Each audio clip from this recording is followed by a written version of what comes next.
को इसका सीधा लाभ मिलेगा। देश भर में बहुत ही अच्छा इसका इम्पैक्ट रहेगा।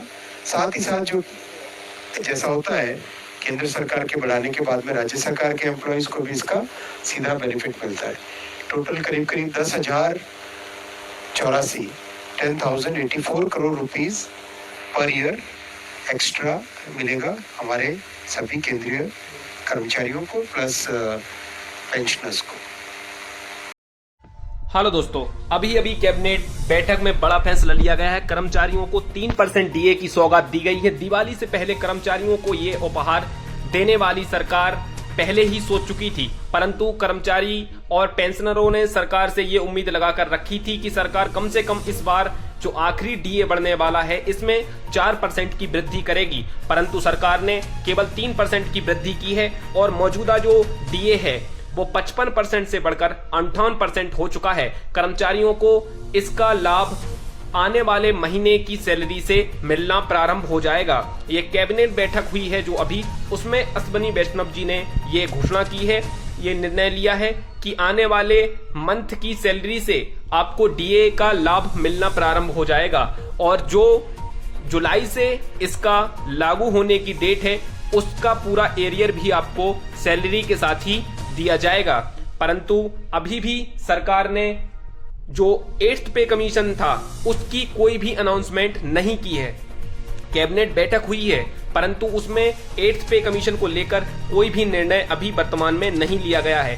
केवल कर्मचारियों को जो बोनस के बाद एक ये उपहार के रूप में आप मान सकते हैं कि कर्मचारियों को 3% डीए में वृद्धि करके उनको एक गिफ्ट के तौर पर बता रहे हैं रेल मंत्री पीयूष गोयल जी।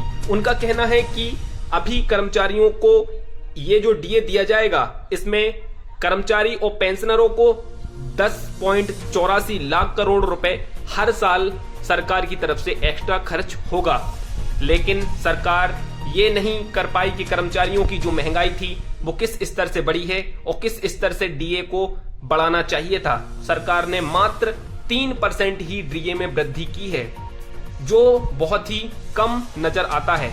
सरकार को चाहिए था कि कम से कम 4% डीए में वृद्धि करे, जो अंतिम बार डीए में वृद्धि थी इस पे कमीशन की, जो जुलाई के बाद अब कोई भी डीए में वृद्धि होने वाली नहीं है, क्योंकि 1 जनवरी 2026 से 8th पे कमीशन लागू होने की घोषणा हो चुकी है, परंतु अभी भी कैबिनेट बैठक में इसका कोई भी निर्णय नहीं लिया गया है।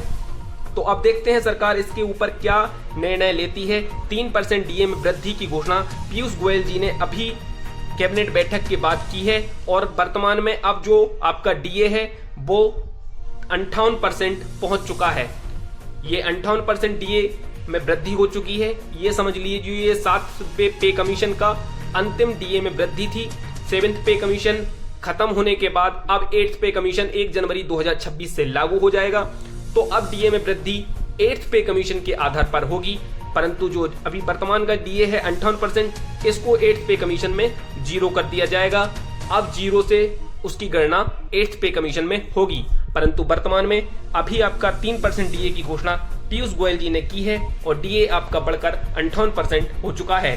तो सरकार से उम्मीद लगाकर कर्मचारी बैठे थे कि डीए में थोड़ी ज्यादा वृद्धि होगी, परंतु सरकार ने कोई भी निर्णय लेने से पहले सोचा नहीं और 3% जो उन्होंने सोच के रखा था उसी को वृद्धि करके कर्मचारियों को दिया है।